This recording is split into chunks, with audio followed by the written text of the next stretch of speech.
Today, everybody, I'm going to be showing you the very first game of chess that I ever played in a tournament.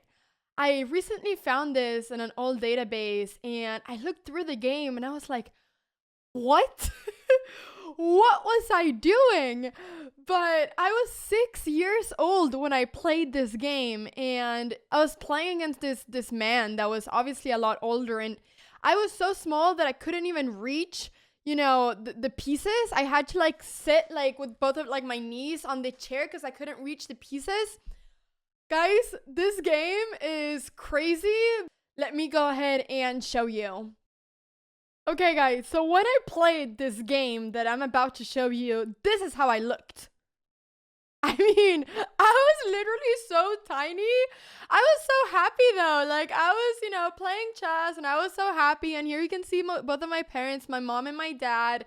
And my mom used to always put like this little like hair thing on me. So in like all my pictures from when I'm really young, I had like my hair basically looked like this. That was my hairstyle that I rocked to every single chess tournament. But this game was played in Gibraltar in the year 2009. I was gonna turn 7 a few months later, but I was 6 years old when this happened. So I remember being terrified when I played this game, and I didn't know the coordinates of chess either. For everyone that doesn't know, when you play tournament games, you actually have to write down notation, your moves, and that is why you get 30-second increment typically in classical chess, is that you have time to write down every single chess move that you do. But I was terrified of writing that down. I had no idea, and so I remember my parents asking the tournament organizers if they could make sure that every single time I played, I had a chessboard with coordinates so that I could see them. I remember at first they didn't have it and I started crying and I was like, I can't do this. But then I got one that had coordinates on and, everything felt better. So I have the black pieces. I'm playing as Jose Marie Ruiz. Let's do this. So e4, e5, I was an e4, e5, that was everything that I knew. Like, I just knew about like a few concepts of chess at this time. I had played quite a bit with my mom when I was younger. Like, we used to play, and actually when I was 5 years old, I think, so like 1 year before this, my mom taught me how to castle. So I do know that I knew about a few concepts of chess at this time, but there were not many. But anyways, e4, e5, knight of 3, and now I went d6. This is the Philidor. I had no idea about openings at this time, but I knew that my opponent was attacking this pawn on e5, and so I wanted to defend it. Knight c3 and bishop g4. I was just taught about the fact that you can pin. And I wanted to do it. I wanted to do it as fast as I could. I saw that I had this move that, could pin the knight, and I was really happy about it. I thought, haha, maybe my opponent will move the knight and I'll be able to win the queen. No, my opponent didn't do it. So he went h3 and I went bishop h5. I wanted to keep the pin. The best would probably have been to take over here and then bring the knight out, just because I'm then stopping white's development a little bit. But I knew that I wanted to keep the pin. So g4, my opponent went all crazy and I went bishop g6. Now bishop c4, and here I went knight c6. I started developing my pieces, developed my knight, and now my opponent went for h4. Now in this position, I saw that my opponent wanted to go h5 and that my bishop was going to be trapped. And so one would think that, it's better to move the h pawn, right? Either go h6 or h5, just so that, you can go back with your bishop. But I decided to go for f6. Now, there's a rule in chess, which is basically never play f6. I mean, this is such a terrible move for my king. Like, I will never be able to castle anymore because the bishop is now sniping down towards the king. But I went f6 just so that after h5, I could go back with my bishop to f7 and I could keep all my pieces together. I thought this was a really smart move, but it was actually a pretty terrible move.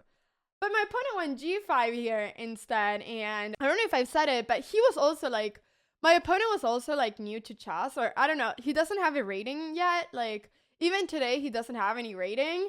So, at least not from what I can see from the FIDE website. So, we were both noobs at chess. I hope this opponent never sees this. But yeah, I mean, we're both noobs. Like, he was pretty much unrated. So you can see that he's doing a lot of weird moves as well. Like, G5 is not a good move. And actually, like, I kept missing that I had bishop takes e4. This actually, I had it in the previous move as well. After h4, I could go bishop takes e4. The idea being that after knight takes, I can go d5.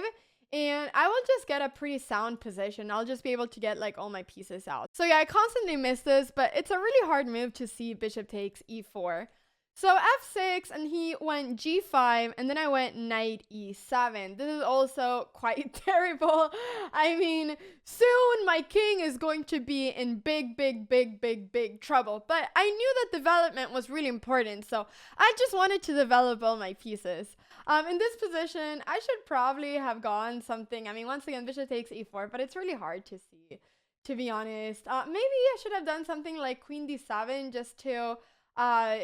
just so that if my opponent goes h5, I can go bishop f7 and then be able to take back with the queen. But those sort of things were too hard for me at the moment. So I developed with my knight, and then he captured an f6, and well, I decided that I wanted to pin my opponent's knight again.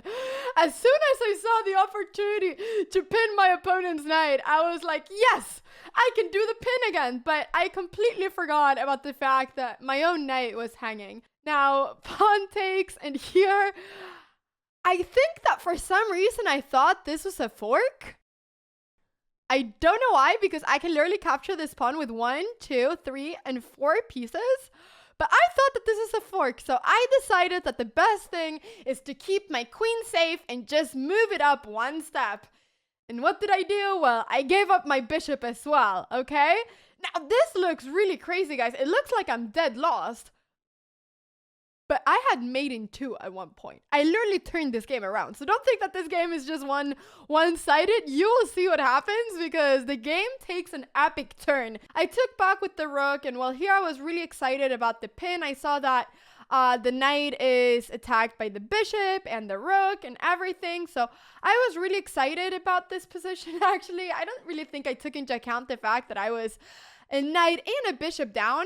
So bishop e2, and here I should have gone something like queen f7 to put some more pressure on the knight, but I just decided to take, because why not? So takes and takes, and then knight d4. I really wanted to bring my knight up. I knew the knights in the center are really good. That was something else that my mom had taught me. So I was like, you know what? I might as well just get a knight into the center.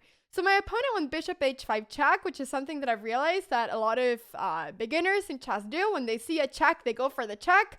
Which, you know, you should always calculate the checks. I've gone through this in previous videos, but you shouldn't always do the checks just because of that. Now, there's nothing really wrong with this check, to be honest. I went g6, which is a good move. So bishop g4, and then I went queen f2, threatening checkmate in 1. I was really hoping that my opponent wouldn't see the checkmate in 1, but unfortunately, my opponent did. Now, the best move would have been to go rook f1, because the rook is a lot more safe here than what it is on h2, but my opponent went rook h2.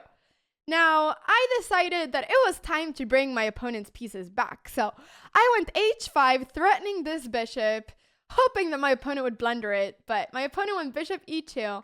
And then I went queen f4 to attack the rook. Now, I'm not going to lie. I'm actually pretty proud about, you know, this queen f7, h5, queen f4. Like, I'm pretty proud that I saw all of this when I was 6 years old. I mean, I already had a terrible... I feel like I fell asleep at one point of the game where I gave up 2 pieces. But I feel like the past few moves have actually played pretty well. So queen f4, I'm threatening the rook, and then he went rook g2. Now, I saw a free pawn, so I took it. This is still really good. And I'm threatening right now to go queen h1 check, which is actually what I did. My opponent went knight d5 to threaten knight takes c7, the fork. And I went queen h1 thinking that I'm winning a rook. Now, I'm not exactly winning a rook because there is bishop f1. It's the only legal move, and it's the move that my opponent did to block the check. But here I went knight f3 check. And like for the past 7 moves, I've been doing the best move in the position. Which, I mean, like now looks really natural, but I was 6 years old. So I'm actually pretty proud of seeing all this. So king e2 is the move that my opponent did. I went c6 thinking that I was now, you know, defending the thread. But actually, there's just knight c7 check anyways. What I've realized is that at this point, I had a really hard time seeing forks, and a lot of times I was only minding my own business and I wasn't really thinking about what ways my opponent is attacking me. So this is a check, so I went king d8, and now he didn't take my rook. He went for this next check, which was another fork, and so I was like, you know what, I might as well. I just need to move around my king. So knight takes, and then I took back with the rook, which is good, bring the rook in, and now d3 was played. So I saw this check, so I went for the check, which is good, and now the king escaped to d2. I think I went h4, which I don't think it's terrible. I had a clear plan of going h4, h3. Actually, like in this position, the best move is to go g5, because if rook takes, there is knight of 3 check, winning the rook, but this is like super hard to see, I feel like. Like I said, I had no idea about forks, like I didn't properly see them, so I went h4, trying to threaten the rook. If I went here, I thought that the rook would have to move, and then I would be able to take the pawn on f2. So he took on g6, and I went rook takes f2, and here I remember actually that I was pretty happy. All of a sudden, I felt like I had like gone a bit of a counterattack. So rook takes f2, and now the king went to e3. This is a huge mistake in this position, but this is, once again, this is really hard, but I actually have queen h2. And after queen h2, it's really hard to defend from the checkmate. I mean, like, you can't really go something like this, because then actually, but this is really pretty. There's rook f3 check, because I'm also taking away like all these squares for the king.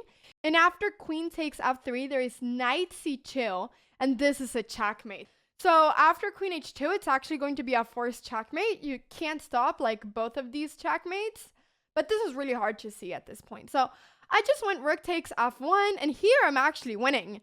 Like, the king is way too unsafe. Yes, I am a full rook down, but this rook is not really working. So I am basically, I'm really winning. This is literally like minus 19 for black. I mean, right now the engine is even saying that it's a mate in 16. So rook takes f1. I'm threatening the queen, and then the queen went up to h5. Once again, I mean, there's so many checkmate ideas here. I can go queen h3 check, king d2, then I can go queen h2 check, and there's always going to be the rook f3 sort of checkmates, or knight takes c2 checkmates. There's plenty of checkmates in this position, but I didn't see any of them, so I decided to just protect my knight. I went c5 for no apparent reason. I guess I wanted to add some extra protection to my knight. I don't know if I didn't see that the knight was already defended.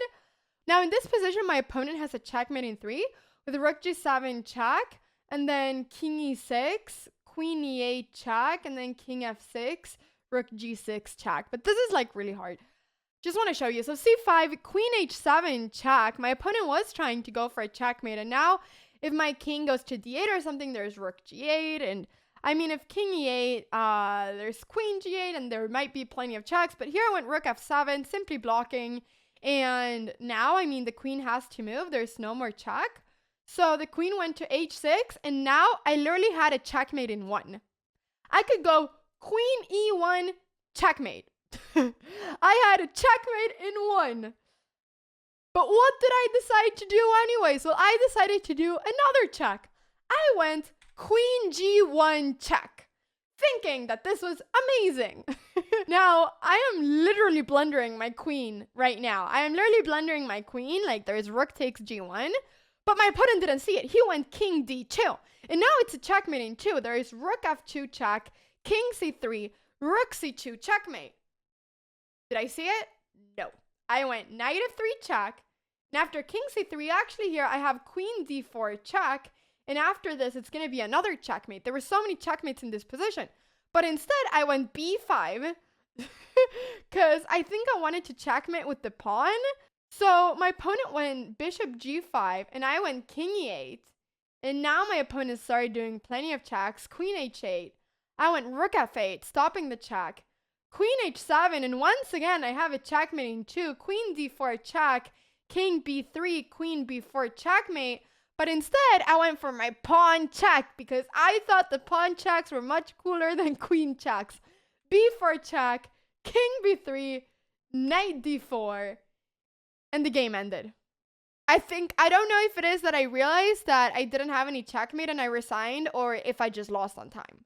It can have been any of those two, but after king a4, there's no more check. I am going to be getting checkmated on e7. I mean, I can go knight here, but I have a terrible position. I will most probably get checkmated very soon. And I mean, there's all these threats. So this is a terrible, terrible position. So it is definitely a resignable position, but I don't know if 6-year-old me realized that this was a resignable position. Guys, this is how my chess was when I was 6 years old. Let me know in the comments down below if it was better than you expected, if it was, worse than you expected. I would say that I'm actually quite impressed by some of the moves that I did. Like, I can see the ideas that I had. It's just that I didn't have the right ideas. It was really fun looking back to this. So thank you guys so much for watching. Hope you guys enjoyed the video. Like and subscribe if you did, and I'll see you guys in the next video. Also, let me know in the comments down below if you have any stuff you would like to see me doing in future videos. All right, have a great day. Whee!